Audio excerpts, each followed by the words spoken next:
Graça e paz, meus irmãos. Estamos na nossa 25ª semana de meditações no livro de John Stott, a Bíblia toda, o ano todo, com o tema principal, o divisor de águas. Vamos ao nosso segundo subtema, a necessidade da cruz. Então ele, Jesus, começou a ensinar-lhes que era necessário que o Filho do Homem sofresse muitas coisas e fosse morto. Ele falou claramente a esse respeito. Marcos capítulo 8, versículo 31 ao 32. Antes de chegarmos à confrontação entre Jesus e Pedro, talvez seja útil comentar um pouco sobre o contexto histórico. Por mais de 700 anos, Israel havia sido oprimido por sucessivos impérios, Assíria, Babilônia, Pérsia, Grécia e Roma, exceto por um breve período revigorante sob o comando dos Macabeus. Na virada do primeiro século, surgiu um grande número de movimentos apocalípticos, cujos líderes faziam promessas mirabolantes. Javé iria intervir através do Messias, diziam eles, os inimigos de Israel seriam destruídos em um conflito violento e sangrento, e a era messiânica da paz e liberdade se estabeleceria. A própria Galiléia era um viveiro dessas expectativas e alguns estavam concentrando suas esperanças em Jesus de Nazaré. Desse modo, João registra que, sabendo Jesus que pretendiam proclamá-lo rei à força, retirou-se novamente sozinho para o monte, João capítulo 6, versículo 15.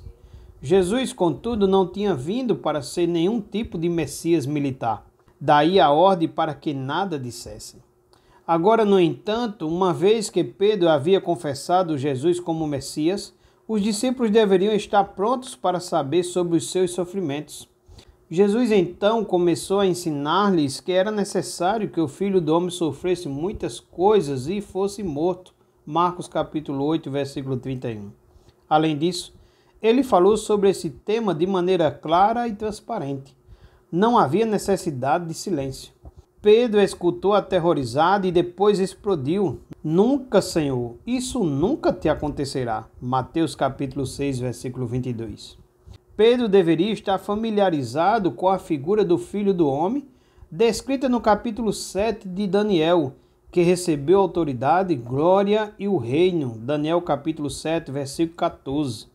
De modo que todas as nações o adoravam. Como então poderia o Filho do Homem sofrer? Tratava-se de uma contradição. Pedro então foi atrevido o suficiente para repreender Jesus e este agora repreende Pedro. Para trás de mim, Satanás, disse ele. Mateus capítulo 16, versículo 23. O mesmo Pedro que havia recebido uma revelação divina tornava-se agora um objeto do engano de Satanás. Ainda hoje, a voz de Pedro às vezes se sobrepõe à de Cristo, pois, como Pedro, muitas pessoas negam a necessidade da cruz. A cruz ainda é uma pedra de tropeço para o orgulho humano. Você ainda pode acrescentar sua meditação lendo Marcos capítulo 8, versículo 31 ao 33. Que Deus abençoe sua vida no nome de Jesus.